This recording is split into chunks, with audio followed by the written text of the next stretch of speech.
So good morning guys. Current affairs के revision वाले video में सबसे पहले हम पुराने महीने के करंट अफेयर्स का रिवीजन करेंगे। तो पहला प्रश्न हमारा क्या है, भाभा कवच नाम से नया बुलेट प्रूफ जैकेट लॉन्च किया गया, किसने किया? बार्क ने, भाभा एटॉमिक रिसर्च सेंटर ने। इसकी खास बात यह है कि बहुत लाइट वेट है, 6.8 किलोग्राम का ये है, क्योंकि नॉर्मली जो बुलेट प्रूफ जैकेट होते हैं काफी भारी होते हैं, 17-18 किलोग्राम तक के होते हैं। अच्छा, बुलेट प्रूफ से आपको कुछ याद आया होगा, अभी भारत ने दुनिया का पहला बुलेट प्रूफ हेलमेट भी बनाया है। उसके अलावा भारत की पहली व दुनिया की सबसे सस्ती गनशॉट लोकेटर जिसका नाम है पार्थ, वो भी अभी बनाया गया है, जो कि 400 मीटर की दूरी से बुलेट की एग्जैक्ट लोकेशन का पता कर सकती है। ये पॉइंट पे आपको याद रखना है। फिर है, खेलो इंडिया विंटर गेम्स का आयोजन अभी कहाँ पे किया जा रहा है? तो आंसर होगा जम्मू कश्मीर में, जम्मू कश्मीर के गुलमर्ग में। अभी 7 मार्च को शुरू हुआ है ये। लेकिन मान लो अगर आपसे पूछा जाए कि नेशनल गेम्स इस साल कहाँ पे होंगे? अक्टूबर नवंबर में होंगे, याद रखना, गोवा में होंगे। और ये इसका 36वां एडिशन होगा।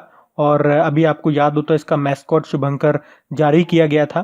क्या है शुभंकर? रूबेगुला जिसे कहते हैं, जो कि एक फ्लेम थ्रॉटेड बुलबुल है। याद होगा आपको कि फ्लेम थ्रॉटेड बुलबुल आपके गोवा का राजकीय पक्षी है। फिर अंतरराष्ट्रीय हॉकी संघ ने किस खिलाड़ी को 2019 का women's rising star of the year चुना? तो आंसर होगा लाल रेमसियामी।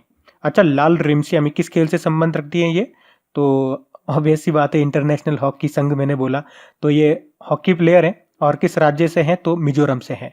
और पुरुषों में अगर बात करेंगे तो भारत के विवेक सागर प्रसाद को 2019 के rising star of the year चुना गया था। फिर है, वर्ल्ड हेल्थ ऑर्गेनाइजेशन ने कोरोना वायरस से होने वाली बीमारी को क्या नाम दिया है? तो आंसर होगा कोविड 2019। और कोरोना का वाहक यानी कि होस्ट बताया गया था किसको? पेंगोलिन जानवर को। अच्छा, कोरोना वायरस से कुछ और पॉइंट मैं आपको बताना चाहूंगा। जैसे अभी एशियन डेवलपमेंट बैंक ने, जो भी उसके मेंबर कंट्रीज है, उनको कोरोना वायरस से निपटने के लिए $4 मिलियन के फंड को मंजूरी दी है। उसी तरह से वर्ल्ड बैंक ने, जो गरीब देश हैं, आर्थिक रूप से कमजोर देश है, उनको कोरोना वायरस से निपटने के लिए $12 बिलियन के फंड की मंजूरी दी है। उसी तरह से इंटरनेशनल मॉनेटरी फंड ने $50 बिलियन और यूनाइटेड नेशन ने $15 मिलियन फंड को मंजूरी दी है। तो ये एक साथ कुछ पॉइंट्स थे, तो मैंने आपको बता दिए हैं, इनको ध्यान रखना। फिर है, अमेरिकी फैक्ट्री ने बेस्ट फीचर लेंथ डॉक्यूमेंट्री में ऑस्कर पुरस्कार जीता है। इस फिल्म को किस सुप्रसिद्ध अमेरिकी ने प्रोड्यूस किया? तो आंसर होगा बराक ओबामा। फिर एक, क्रिकेट ऑस्ट्रेलिया ने किस खिलाड़ी को एलन बोर्डर पुरस्कार से सम्मानित किया? आंसर होगा ऑस्ट्रेलिया के डेविड वार्नर। फिर है, विश्व यूनानी दिवस, ये हमने कब मनाया? तो आंसर होगा 11 फरवरी को। फिर एक, ग्रेट इंडियन बस्टर्ड, याद रखना राजस्थान का राजकीय पक्षी है ये, जिसे गोडावन भी कहा जाता है। तो ग्रेट इंडियन बस्टर्ड और किसे विलुप्त होती प्रवासी प्रजातियों की वैश्विक संरक्षण सूची में शामिल किया गया? तो एशियाई हाथी को, और इनके अलावा बंगाल फ्लोरिकन को भी। अभी आपको याद होगा फरवरी में प्रवासी प्रजातियों के संरक्षण पर 13वां सम्मेलन COP13 आयोजित किया गया था। कहाँ पे? गुजरात के गांधीनगर में। फिर है, ESPN क्रिक इन्फो अवार्ड के 13वें संस्करण में किसे कैप्टन ऑफ द ईयर पुरस्कार से सम्मानित किया गया? तो आंसर होगा इंग्लैंड के इयॉन मॉर्गन को। वहीं ODI batting performance of the year चुना गया था इंग्लैंड के बेन स्टोक्स को, और test batting performance of the year चुना गया था श्रीलंका के कुशल परेरा को, याद होगा आपको। फिर है, किस राज्य की सरकार ने ट्रांसजेंडर समुदाय के लिए अलग से पहचान पत्र जारी किए? तो आंसर होगा राजस्थान ने। और आपको याद होगा अभी नेपाल ने ही कहा था कि 2021 के जनगणना में LGBT समुदायों को वो शामिल करेगा। LGBT मतलब लेस्बियन, गे, बाइसेक्सुअल, ट्रांसजेंडर। बढ़ते आगे। फिर है, हाफ नेल्सन शब्द का संबंध किस खेल से है? तो आंसर होगा रेसलिंग से। फिर फिल्म फेयर अवार्ड में एक्सीलेंस इन सिनेमा का अवार्ड किसको दिया गया था? तो आंसर होगा गोविंदा को। और इसमें लाइफ टाइम अचीवमेंट अवार्ड मिला था शोले मूवी के डायरेक्टर रमेश सिप्पी को। कुरकुरे की ब्रांड एम्बेसडर कौन है? तापसी पन्नू है। और अभी cable.co.uk के अनुसार किस देश में सबसे महंगा मोबाइल डेटा है? तो आंसर होगा जिम्बाब्वे में। और सबसे सस्ता आपके भारत में है। चलो बताओ, तमिलनाडु के गवर्नर कौन है? बनवारी लाल पुरोहित हैं। और ये जो HPC स्कॉलरशिप योजना है, ये किस राज्य की है? असम की है। और हिंदुस्तान पेपर कॉरपोरेशन के कर्मचारियों के लिए थी ये योजना। फील्ड मेडल पुरस्कार किस क्षेत्र से संबंधित है? गणित से। देखो, एक एबल पुरस्कार भी होता है जो भी संबंधित है आपका गणित से, और ये दोनों के दोनों ही गणित का नोबेल पुरस्कार इनको कहा जाता है, इन दोनों को। आर्टिकल 15 फिल्म के डायरेक्टर कौन है? अनुभव सिन्हा हैं। फिल्म फेयर पुरस्कार 2020 का आयोजन कहाँ पे किया गया? तो ये गुवाहाटी में हुआ और ये इम्पोर्टेंट भी है क्योंकि ये पहली बार इसका आयोजन मुंबई के बाहर हुआ। कहाँ पे? गुवाहाटी में। इसी तरह से आपको एक और याद रखना है, अभी हमने पढ़ा था जम्मू में पेंशन अदालत का आयोजन किया गया था और पहली बार ये दिल्ली के बाहर हुआ। वन इंडियन गर्ल्स के लेखक कौन है? तो चेतन भगत हैं। बढ़ते हैं आगे। अच्छा स्टूडेंट्स, आप लोगों को याद दिला दूं, अगर आपको वीडियो अच्छा लग रहा है तो प्लीज वीडियो को लाइक करके शेयर जरूर कर देना अपने दोस्तों में। मैं आपको अभी इसलिए बता रहा हूं क्योंकि लास्ट में जाकर के आप लोग भूल जाते हैं, तो इसको शेयर करना मत भूलना। बढ़ते हैं आगे। तो चलिए कल के करंट अफेयर्स को भी रिवाइज कर लेते हैं। पहला प्रश्न आपसे पूछा जा रहा है, किस देश के किन क्षेत्रों में इंटरनेट उपयोगकर्ताओं की संख्या सबसे अधिक दर्ज की गई? तो आंसर होगा ग्रामीण क्षेत्रों में, ज्यादा है शहरी क्षेत्रों के मुकाबले। और ये रिपोर्ट बताई है internet and mobile association of India ने। फिर है वेंटिलेटर बेड की सुविधा वाला देश का पहला राज्य कौन सा बन गया है? तो आंसर होगा उत्तर प्रदेश। यानी कि उत्तर प्रदेश के हर जिले में जो हॉस्पिटल है वहां पे वेंटिलेटर की सुविधा अब उपलब्ध हो चुकी है और ऐसा करने वाला उत्तर प्रदेश पहला राज्य बना है। फिर है एल्सा कॉर्प इंडिया के ब्रांड एम्बेसडर बने कौन? अजिंक्य रहाणे।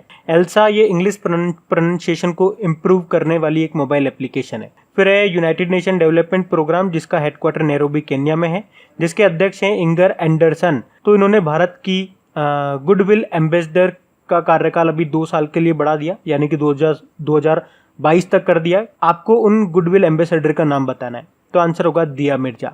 फिर है वर्ल्ड रेड क्रॉस डे, ये हमने कब मनाया? रेड क्रॉस डे हमने मनाया 8 मई को। और 8 मई को एक और इम्पोर्टेंट डे मनाया था, वर्ल्ड थैलेसीमिया डे, ये रक्त संबंधी अनुवांशिक रोग है। फिर विदेशों से भारतीयों को लाने के लिए किस नाम से एक मिशन शुरू किया सरकार ने? वंदे भारत मिशन। और अभी आपको याद होगा भारतीय सेना ने भी विदेशों में जो भारतीय फंसे हुए हैं उनको भारत में लाने के लिए समुद्र सेतु नाम से एक अभियान शुरू किया था। फिर लॉन्ग मार्च 5B रॉकेट को लॉन्च किया अभी किस देश ने? तो आंसर होगा चाइना ने। और अभी आपको याद होगा चाइना इस साल के अंत तक अपने पहले मार्स एक्सप्लोरेशन यानी कि मंगल अन्वेषण मिशन को भी लॉन्च करेगा, जिसका नाम क्या रखा था? तियानवेन 1।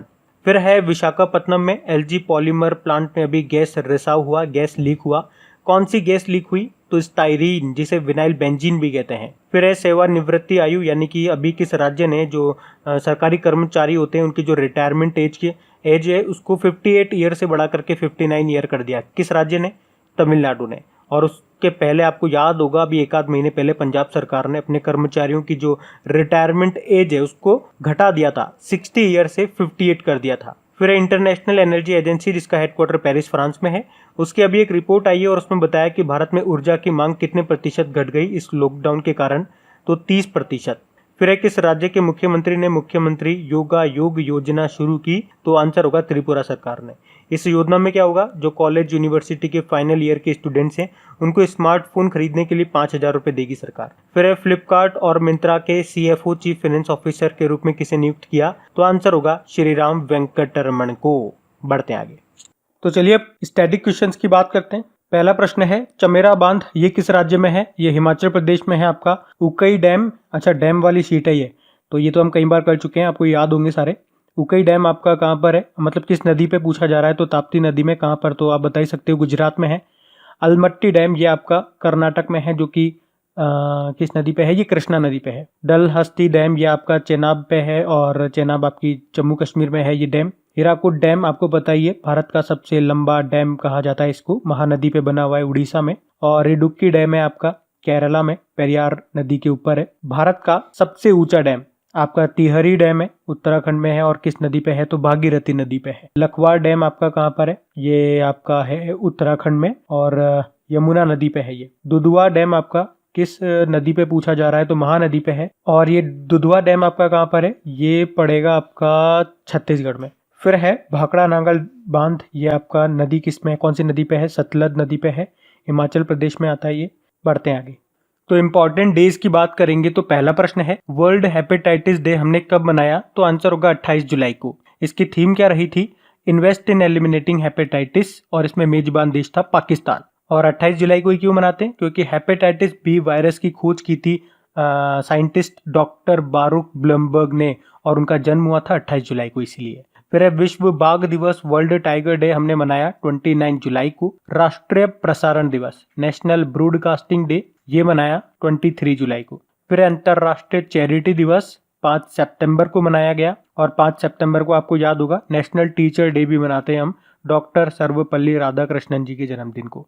एक वर्ल्ड टीचर डे भी होता है जस्ट इसके एक महीने बाद 5 अक्टूबर को। फिर है राष्ट्रीय खेल दिवस, नेशनल स्पोर्ट डे, 29 अगस्त को मनाते हैं। क्यों मनाते हैं? क्योंकि महान हॉकी प्लेयर थे मेजर ध्यानचंद, उनका जन्म हुआ था इस दिन 29 जुलाई को। और एक इंटरनेशनल स्पोर्ट डे भी होता है, कब मनाते हैं? 6 अप्रैल को। और अगर इसमें एक डेट ऊपर और एक महीना ऊपर जाऊंगा यानी कि 7 मई को, तो उस दिन आता है अपना वर्ल्ड एथलीट डे, तो ऐसे याद रखना। फिर अंतर्राष्ट्रीय साक्षरता दिवस, इंटरनेशनल लिटरेसी डे, 8 सितंबर को मनाया गया। अंतर्राष्ट्रीय लोकतंत्र दिवस 15 सितंबर को मनाया। और 15 सितंबर को इंजीनियर्स डे भी मनाते हैं अपन। और लोकतंत्र दिवस की थीम क्या रही थी? पार्टिसिपेशन, यानी कि भागीदारी। फिर है वर्ल्ड ट्राइबल डे, विश्व आदिवासी दिवस, ये 9 अगस्त को मनाया था अपन ने। ट्राइबल अफेयर्स मिनिस्टर कौन है हमारे? चलो यह प्रश्न में लिख के बताओ, ट्राइबल अफेयर्स मिनिस्टर कौन है हमारे, और अभी इनको अपॉइंट किया गया था किस चीज में, मतलब क्या बने हैं ये। फिर है अंतरराष्ट्रीय ओजोन दिवस, ये हमने मनाया 16 सितंबर को और थीम रही थी 32 ईयर्स एंड हीलिंग। फिर है नेशनल हिंदी डे, 14 सितंबर को मनाते हैं। और वर्ल्ड हिंदी डे अभी 10 जनवरी को मनाया अपन ने। तो गाइज ये था आज का हमारा करंट अफेयर्स का रिवीजन वाला वीडियो। अगर वीडियो पसंद आता है तो प्लीज इसे लाइक और शेयर जरूर करिएगा। और अब कुछ क्वेश्चन है आप लोगों से पूछे जाएंगे, ये रहे क्वेश्चन आपके सामने, आप इनको सॉल्व करना और देखना कितने क्वेश्चन आपसे बन रहे हैं, बाकी कल इनको सॉल्व करते हैं।